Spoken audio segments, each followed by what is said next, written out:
is one of those things where, and I ask people this all the time, like, when are you going to have the opportunity where, I mean, we had 18 people in the house, right? Between, we only let 12 family members come, but we have 18 people there between Ruben and the chef and all that other stuff. And I'm like, when do you ever have a time where 18 people who are all experts in their industry are going to pause everything they're doing for an entire day and lean in and pay attention to every little nuance of your business? Like, when does that happen? But it's necessary, though. Right. It's necessary if you want to continue to grow. Right. Because what may have worked yesterday might not work tomorrow. So it's necessary to do that. Yeah. But it's cool. And the lean in part is where, like, when I say lean in, like, sometimes people will lean in and they're just leaning in with a hug, and you know they're not telling you 100%. Like, they're being nice. And I'm not saying that they're not nice. They are nice. But generally, this lean in is the unadulterated truth of leaning in, right? And these people aren't leaning in because they're being assholes, quite honestly. They're leaning in because they're like, no, but you're representing us too. Like, you're representing Fyrebrand, and you are a Fyrebrand coach, and you're a Fire Fam member. So we want to know that when you go out in them streets, that your stuff is tight. And some people, I would tell straight up, they're not ready for that. But I think it's probably like one of the most valuable things that you can get. Yeah, absolutely. And the best part of the mentoring retreat for me was that first morning where we had to present. We had to present our business, our methodology, the cost, the information. I love feedback because that's how, for me, I love feedback because that's how I grow. Right. It's easy to get into your own head and think it's whatever you're trying to do sounds wonderful. Right. Right. And it always sounds wonderful. Right. Oh, this is pretty. Good. Look how flowery and Shakespearean that is. Oh my God. And all witty. Yeah. And then, but to have somebody else look at it and be like, what? Listen, the real on the what? What? Right. So that was the most valuable piece for me, was to have all the other experts in the room critique me on my launch and what I was doing in my business. And knowing the intention of that critique. We're not saying that the critique is perfect. Right. By a long shot. Like, we're not sitting here going, no, everyone's going to critique you because, like, they are the, experts on how to give the best critique. But when you understand the intention of someone's critique is, I need you to be great, because when you're great, you make all of us look great. And we realize that we are truly only as strong as our weakest coach. And so that's a real thing. Like, that's a real thing in that room. And have you ever seen that happen, Ruben, where people are like, really, like, you got 18 people just leaning in to help you make your business like super solid? Oh, that was incredible. Everything from money to price. Like we talk about price. Like, is that your price? How is that your price? And it's not always why is that your price? And it's not always like, oh, your price is too low, you need to raise it. Sometimes we're telling people, like, I don't understand how you're going to deliver that value at that price point, because that doesn't seem to make sense. Like, but legitimately, like, how does that make sense? And how are you communicating that to your ideal client so they know that that makes sense? Because sometimes we couldn't get that. And the critique is, I mean, like you just said, you don't have to take it all, because there was definitely some things I just let roll off my back. Yeah. I was like, yeah, whatever. But there was some really valuable information that I got during that process that I wouldn't have been able to get somewhere else. Right. Yeah. And the other difference is that, so I'm not the only one passing out this information. That's the first thing people need to know. It's not just Dawnna's the only one sitting there and telling you whatever. That's not what happened. That's not what's happening at all. We got, like, everybody's been in this coaching program for about 6 months at this point, right? And some of them have been to, like, Renee, Tracy, Kelly, April, they've been to multiple mansion retreats. They've been through multiple programs. So when they're sitting down and they're bringing their fire, they're bringing their fire. And I'll tell you the one thing that I thought was interesting. So Tracy, who is a veteran, and she's a fire fam coach, and she's been to several mansion retreats.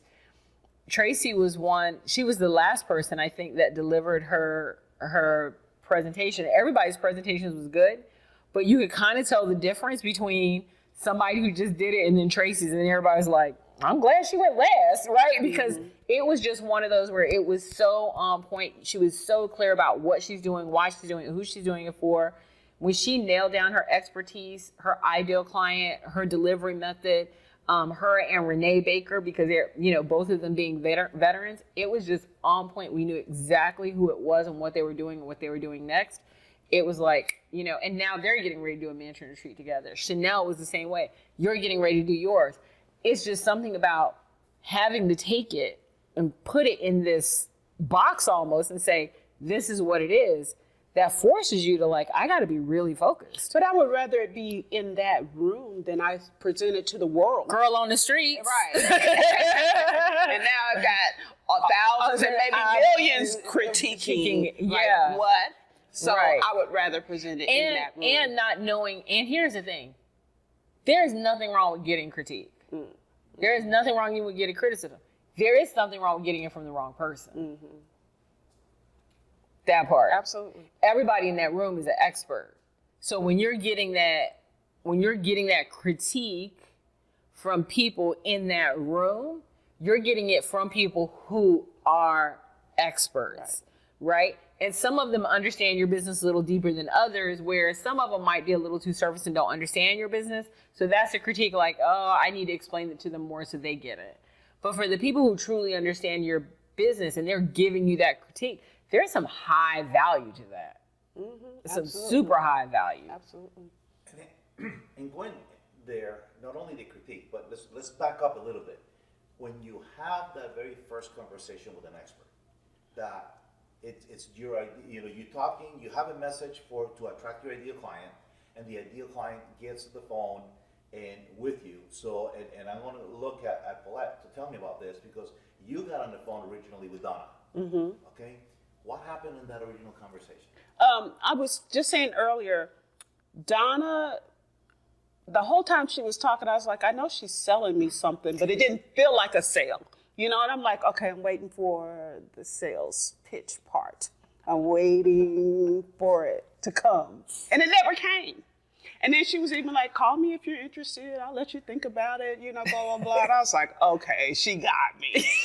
Gonna send me an invoice so I can pay you. I know. It's so true, though. But people come to me they legitimately think, they're like, I'm going to get on this. Because we tell people, get on the calendar. Get on the calendar. And I'll take half an hour, 45 minutes, which is a lot, because if it's good, I'm really going to stay on for a while, because I really want to help people. So I'm like, take the half hour, 45 minutes, let's get on the call. Let me see if I can help you. And legitimately, for that 45 minutes to an hour, I'm like, 45 minutes of it is going to be me just coaching. And we were actually on the phone over an hour. We were over, it was an hour and a half. I remember we were on for a while, because it was good. I was like, so wait, let me see who you're talking to again. But most people get on the phone, and because I am a sales acceleration coach and I am an income production coach, that's what I help people with. And I really do teach people how to sell. Their expectation is they're going to get on the phone with me and, she's going to be this high pressure sales grossness. And I hate it. I hate a sales pitch, and I specifically hate high pressure sales. Oh, you got to buy today, or the price changes, or you got to buy within 12. I hate high pressure sales. And I usually pass on those. Because I'm like, what's the urgency? And what's the urgency that you won't allow me to think about, especially if we're talking about spending high dollar?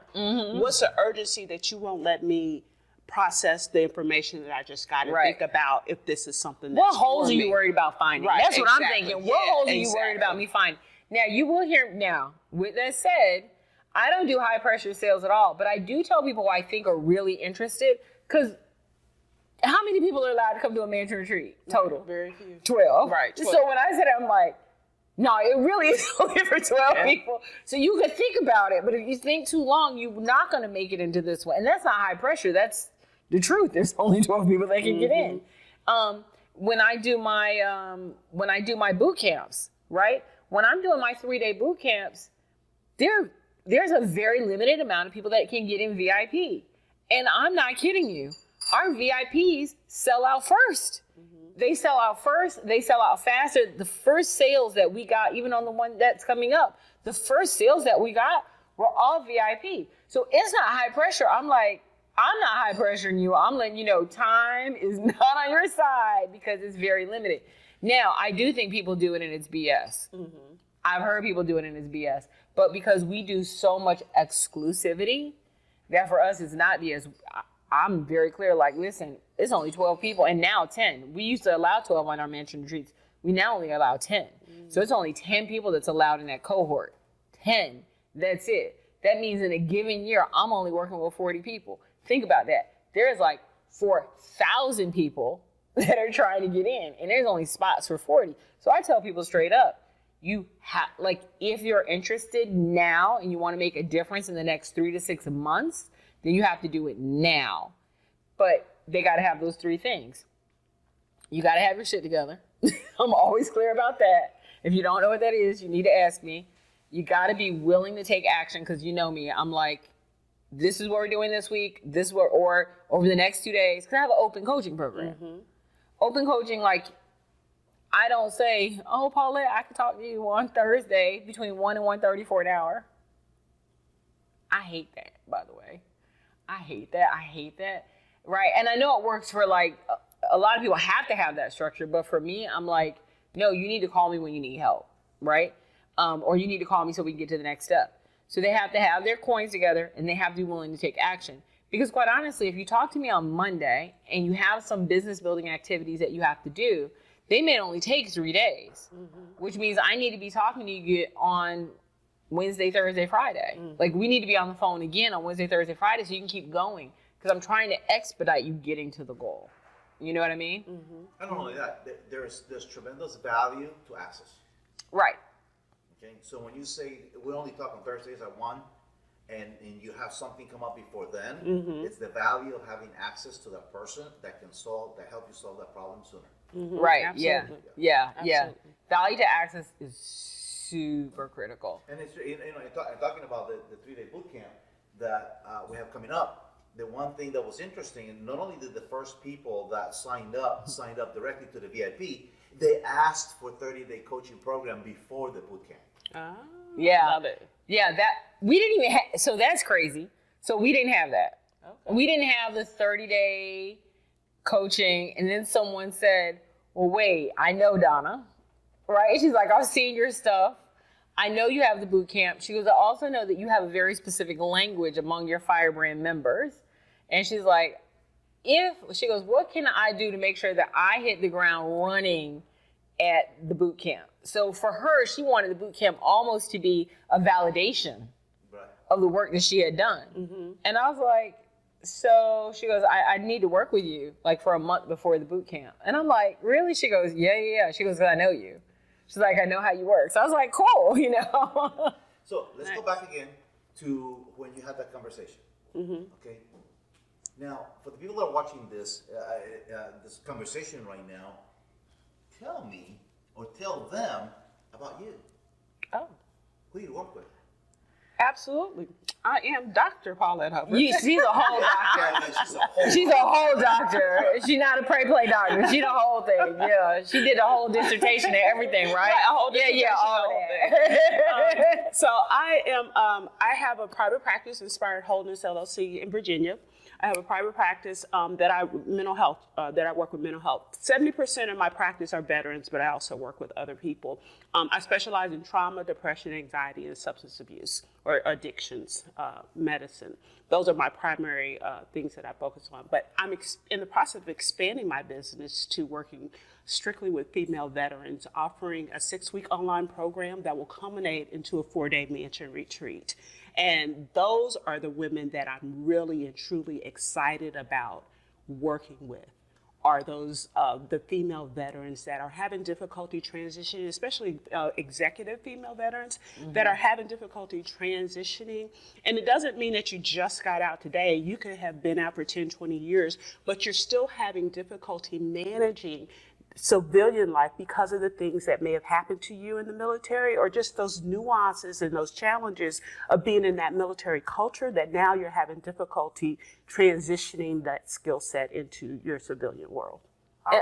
And a lot of times they're crushing it. Yes. On the outside. On the outside, but on the outside, they're crushing They got all kind of they have all kind of challenges. They're angry, they're easily frustrated, sometimes feel like crying all the time, and having difficulty in relationships because they're not able to let go of those things that in the military, they may have worked in the military, but they no longer work in the civilian world. And let me ask you, you say you work with women that have this military background. Mm-hmm.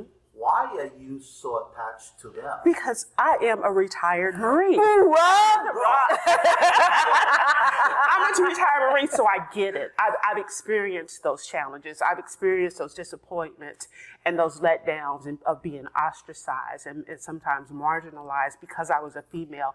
And being on active duty for females, it's not enough for us to be 100%. We have to be 200%. And we have to be on all the time. All the time. All the time. There's no room for slacking. So taking that high performance and then transitioning it into civilian world doesn't always work. And I had to learn that myself. I had to learn how to tone it down and readjust so that I could actually. You have the personal experience. Absolutely. Tone it down, readjust, and that's what you can help. Absolutely. Because you already walked that path. Absolutely. And then for some of my sisters in arms, they've had experiences that they don't even talk about, that they're afraid to talk about. And that's where I come in helping them find their voice and helping them to heal from those things that have happened. So if somebody's watching this right now, they want to reach you, where can they go to get more information about you? warriorinhertruth.net is my website, and you can go on that website and sign up on my calendar to book a consultation appointment with me, or you can hit me up, email Paulette@PauletteHubbert.com. Okay. Or they can. Do you have something coming up? You have a short event or something coming up that they can actually get to know you too? Yes, I have a 3-day challenge event coming up, so stay tuned for that because you're gonna love it, absolutely love it. So make sure you stay tuned for that, and we'll be posting all across social media and emails for that. And the link will be in your bio. Of course, if they can't sign up to the one that's coming up immediately, they can get on your list and get more information. Absolutely, we'll have a waiting list. Make sure you sign up on my waiting list on the website. And I will contact you if you can't get in for this one. I'll contact you when we schedule the next one. Outstanding. Dawnna, you have amazing. I do. Let me tell you something. I have the most amazing clients. Seriously, across the board. And I'm not going to get emotional about this. I don't care who's listening. That's Siri telling me that she wants to jump in. Oh, okay. Siri's trying to be a family member. My family members are, like, when I tell people to identify their ideal client, and sometimes the way they talk about it is like, they broke, they busted. I'm like, I would never say that about my ideal client. My ideal client is a badass who's crushing it, who's this, who's that. And now they want to get to the next level. Mm-hmm. And so they're trying to figure out how to get to the next level. Right. That's who my ideal client is. And so my ideal clients, my Fire fam, are badass. Like, they are experts in their field. They know their stuff. Even if they don't have their methodology laid down, they come to me going, I know that I do this for people. I just haven't sat down and dissected exactly what I'm doing. Will you help me? Yes, let's do that first. And then they're going, okay, now that you know that, who do you want to work with? Mm-hmm. Not who can you work with, because they're such badass, they can work with anybody. Paulette can work with anybody, seriously. But it's like, okay, who do you want to work with? That's why it's not just women veterans, it's women veterans in executive status. Like, it's a very specific area. Why? Because they've already done so much with the challenges that they're already carrying on their back. And now we're going to go, imagine how much more you could do if you lighten that load, right? I have the people like Dr. Renee Baker, who's out there in the financial services world crushing it, and then going to tell people, hey, you know what? You're an executive. How do you leverage that executive persona to a higher level? So not only can you crush it for your organization, but your organization in the industry, and then how do you even the industry in the world, right? So it's a benefit not only to them, but to their organization. And she hosts a lot of stuff for Fyrebrand doing that. And then we have Kelly Charles Collins, who's helping people. How do you build your business badassery? Like, how do you do that? How do you make that happen? This is not about branding. It's like, how do you show up as a badass in business all the time? And how do you build that, right? We have people like Tracy Williams. Yes. With Kelly, she also has the fashion piece on lock. She does. But that's all about building your business badassery. Right, yes. But that's what I love, right? How do you build that business badassery so that you show up from the outside to the inside, and then how you do it online? She's so good at coaching that. She even created something called the Bib Effect, which is her methodology. You know, we have Tracy Williams, who literally helps people, leaders especially, recognize, listen, when your team is not connecting with you, when your words are falling on deaf ears, when you're like, listen, I know we're hitting our goals, but this team feels still disconnected, like they're not cohesive. She's like, oh, I got you. Like, she has a whole thing about how to shift that in leaders. And she does it, I'm telling you, it's almost effortless and overnight. And she does it under Fyrebrand as well. So we have these amazing coaches that go out here and crush it. And I'm not even going to leave out Chanel Evans. Like, what the hell is that? Like, Chanel got in the program in like July, I think we started. And Chanel, she's like, I'm going to show you how to dominate 6 months worth of social media in less than 6 days, right? And she came through and I'm like, girl, we can create your program. Chanel did one post, and you know I'm big on the one post money. She did one post and made $15,000 off that one post, right? Which covered a significant amount of her program. And then she turned around and did her mansion retreat. And then at the mansion retreat, 100% of the people that walked in was like, I need to stay in this program. 100% of the people wanted to stay in her program. How badass is your program when 100% of the people are like, I gotta stay in? I mean, yeah, so the people I work with, they're boss. They are. And wait, but my team is also boss. My team is boss. My team is boss. And everybody's but my team is boss. I got Ruben, who thinks that no matter what, you're beautiful and he gonna get it on camera. Do not come around, Ruben, if you don't have your face you are on. not That's ready. all I'm going to say. I'm not going to say that I learned from experience. Ruben don't care. Ruben's like, hey, how are you doing this morning? I see you just woke up. No, wipe your eyes. It's good. Like, all right, Ruben, right? So Ruben is my chief marketing officer who, and I said this the other day, what I love about Ruben is I'm usually the person in the room that is making people think bigger, right? Ruben is that for me. Ruben's like, no, we can do more. We can do bigger. We can do better. I just need 850 videos from you. But after that, we can make it happen. I think we can get those 850 videos done today, right? So, right. But Ruben is, and it's not just pie in the sky, because he'll say this and then he'll go, how do I measure and tweak and measure and change and shift in order for this to get to that level?